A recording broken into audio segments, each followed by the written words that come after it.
Então, a gente falou sobre o primeiro passo. Agora eu vou falar sobre o segundo passo, tá?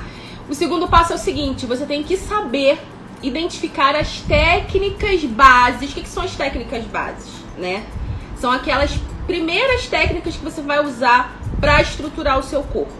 Ai, Li, como é que eu faço isso? Que difícil, não sei fazer.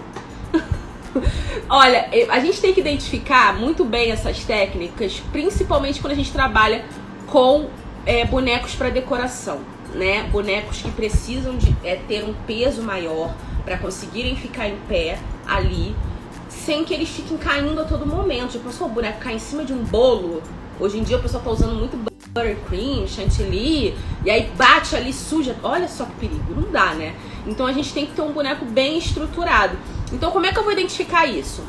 Vou dar exemplos aqui pra vocês. Se eu fizer uma boneca, por exemplo, uma boneca eu gosto de colocar arame.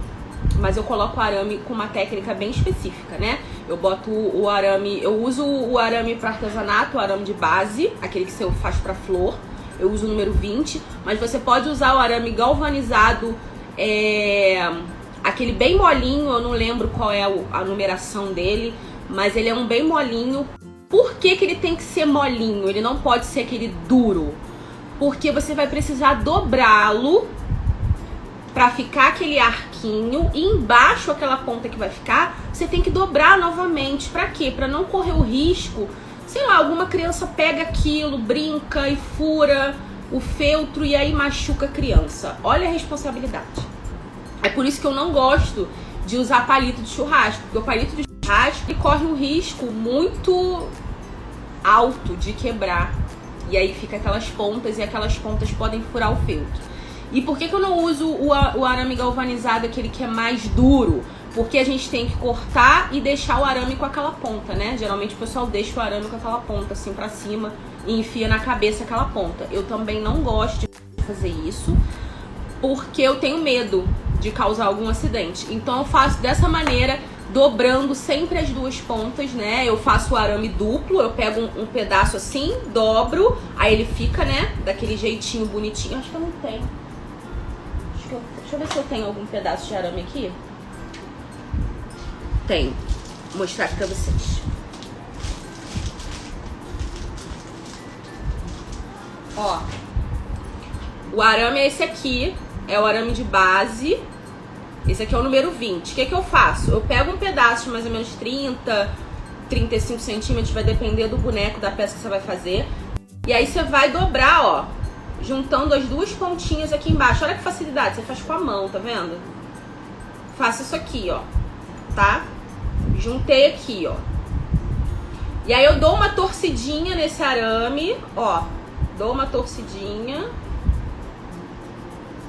E depois eu vou dobrar essa pontinha de baixo pra essa ponta aqui não ficar assim desse jeito. Eu vou dobrar pra que ela fique arredondada igual essa ponta aqui de cima, tá?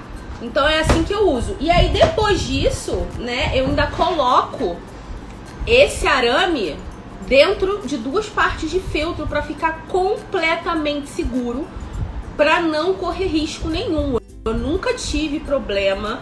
A minha filha brinca com peças aqui, ela tem uma bonequinha que ela dorme com ela, e nunca tive problema. Foi feito com arame, nunca furou, nunca deu problema nenhum. Então eu sempre uso essa técnica. Ah, Ali, mas por que você usa essa técnica do arame? Porque o arame, ele dá uma mobilidade maior na hora de arrumar a boneca em cima da mesa, né? Eu acho que eu falei ontem sobre a peça que às vezes fica com a cabeça pra baixo assim, você não consegue ajustar, ou então quando você bota pra trás, ela vai muito pra trás, aí a boneca tomba pra trás, e aí você não sabe o que você vai fazer. O arame, ela dá essa liberdade de você conseguir ajustar melhor como vai ficar a cabecinha da sua boneca, principalmente pra gente que trabalha com decoração, né, com peças decorativas. Aí as decoradoras que guardam às vezes as coisas em caixa, as bonecas acabam ficando às vezes com a cabeça meio tortinha. Então pra arrumar é muito mais prático com arame. E eu ensinava, tá? Eu tinha um videozinho que eu mostrava para as minhas clientes como elas poderiam arrumar a peça caso isso ocorresse. Então isso é bem interessante. E pra mim sempre funcionou. Nunca tive problema. E é uma técnica que eu uso, assim, eu só uso essa técnica. Ou eu uso essa, ou eu uso nenhuma. Quer dizer, eu não uso outro tipo de estruturação nas minhas peças, pelo menos por enquanto. Não sei se depois eu vou inventar uma outra coisa.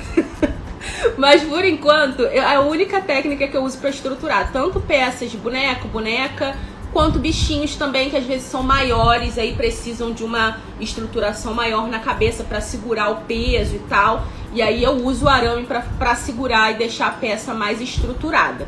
Tem gente que faz o pescocinho mais comprido. Aí acho que a Laila que falou aqui da técnica de passar cola branca com água no pescoço, pra ele ficar durinho e você conseguir introduzir ele dentro da cabeça com mais facilidade. Ok também, show de bola. Só que você vai perder a mobilidade que o arame traz, né? Mas é o que eu falo pra vocês. Vocês precisam escolher um caminho que vocês querem seguir, né? E ver o que vocês vão usar. Por isso que eu tô falando, vocês precisam escolher as técnicas bases de vocês. A técnica do arame é infalível, desse jeito é infalível, é show, fica perfeito.